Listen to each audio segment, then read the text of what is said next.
Well, it's a new video camera, new camera.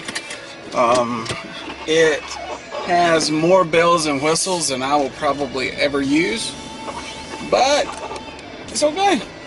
The little point and shoot that I've had for 5 years, I guess, it died. And in the world of vlogging, hey Red Jeep, in the world of vlogging, probably had a pretty good life, but it's definitely dead now. So we're giving this new one a shot. Spent more money than I should have probably, but what the heck.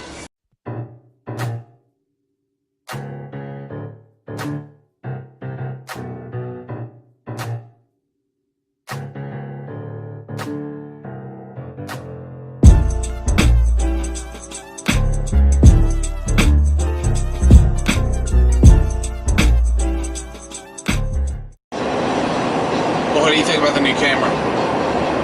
I like it. You like it? It's got a square around your face. You must be cool. It's got a lot of bells and whistles we got to figure out, so I'll probably need you to show me how to use it at some point. Okay. I think my camera's Sony. I don't know what your camera is.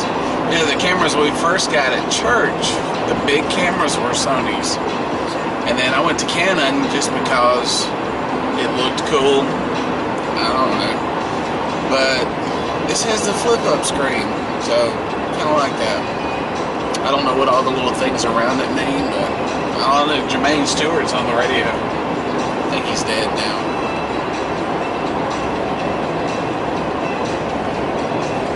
Not the word from your lips. Don't forget that I want to skin it in a quick hit. So the question I've been getting asked a good bit is, hey Kenny, what's going on, man? I hadn't seen much of you. Well, something's kind of happened. It's not that anything bad's happened. It's just the life is good. My family's great. My job's great. But things have just changed. You know, I'm getting older. My health isn't what it should be, and what I'm about to go do doesn't help. I've got a lunch meeting, and I need to cut back to 1 meal a day. That would help me out a great deal. But life has just gotten busy. We got a new pastor, which is wonderful. It's really good to have a pastor at the office and in church, and someone to lead us. And our thoughts were, we get a pastor, things will slow down, and we'll be able to get more stuff done. But that's not necessarily true. It's opened up more opportunities for us to minister, which is wonderful. I mean, that's what we want. We want opportunities to reach people for Christ, and it's just made things busy. I have, at the high school, I was assistant chaplain for the football team, which I absolutely loved. I grew up playing football, grew up crushing the game, and just love it. And it's a different group of people when you're dealing with football team, and I absolutely love it. But the head coach, who I developed a good relationship with, he's taking a new position, at a different school. And so we've got a new coach that's come in, and I've gotten to know him and really enjoy being around him. And I think I'm going to be considered the chaplain this year, which is wonderful, except it's just something else to put on the plate. I have the privilege of meeting with several people throughout the week, youth ministers, and I absolutely love that. When I got called full-time to West End, that was one of my prayers, is that I would be able to help out other youth ministers. And as long as I've been doing this, I should have a little knowledge that I can share with folks. Unfortunately, my knowledge is kind of like I am. It's mostly based on the failures of my life. And after 25 years of youth ministry, I've got plenty of failures that I can share with folks. So I can really show you what not to do. And that's part of what I do each week. But once a month, Justin, who most of you know who I'm talking about, he and I were meeting one day, and he said, man, I just wish we could get other youth ministers to do what we're doing, just get together. I said, well, let's do it then. And so we organized this meeting of youth ministers and their spouses. And I asked him, I said, you know, as we're sending this out, I'm going to keep saying we and this and this. And I said, do you want to send the email out? Do you want to send the information out? He says, no. He said, Kenny, your name. And it's not that I'm important. It's just I've been around for so long. He said that would help. I said, all right. So I send a little invitation out once a month. And youth pastors and their wives, we get together, talk about life, talk about ministry. And I've thoroughly enjoyed it. But it's something else to add to the stack of things you do. And then there is, ooh, that was close. Then there is soccer. I have been an assistant for 2 or 3 seasons and thoroughly enjoyed that. And my reason for thoroughly enjoying just that aspect is I don't know enough about soccer to be a coach. But being an assistant, I'm learning stuff, but I'm essentially a glorified ball boy, which, I have no pride. I'm good with that. And the responsibility of producing plays, producing players, that falls into the head coach. So I was glad not to take that position. But this season, we had so many kids in the U12 league, Barrett's age, sign up to play till we had to have an extra coach.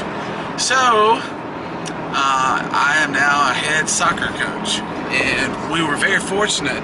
I have an assistant coach and then one that they call a manager, which there's not another team that's got that, but the other teams have experienced coaches. So between the 3 of us, we started out with 4 players. I have 4 players just right out of the bat.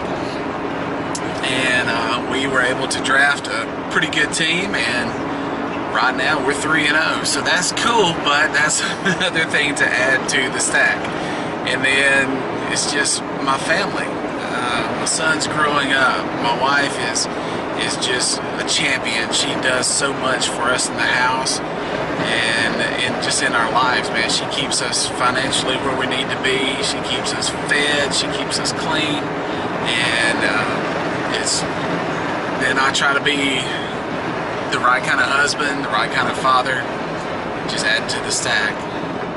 And now, over spring break, we took a trip to Brooklyn, and we're going to be bringing college, young adults, and high school graduating seniors to Brooklyn this summer. It's financially, we're in good shape. It looks like, people in the church are really supportive. And it's wonderful, but it's something else to add to the stack. So the summer comes in, and summers are busy anyway, but now we're mission trip, beach retreat, vacation Bible school. It's just going to be busy. So why don't I vlog more than I normally do? One of the reasons I quit vlogging is just every day I was consciously trying to figure out what kind of material, what I could put into a vlog just so I would have something to vlog about. And my life, I've said it a lot, my life is really boring. I'm a youth pastor. I've got a wife and son. We don't do a whole lot of stuff, but I love my life. So there's really nothing exciting about my life, and there was just something in my mind that I see all these people that do YouTube and end up making a living off of it, and I never thought, well, I can make a living off YouTube, but I thought, well, maybe I could generate a little bit, what the heck. But that just, my life's way too boring for that. And so that kind of took me away from what my main purpose was in starting a YouTube channel. My whole desire through YouTube, just finished meeting number 2 today.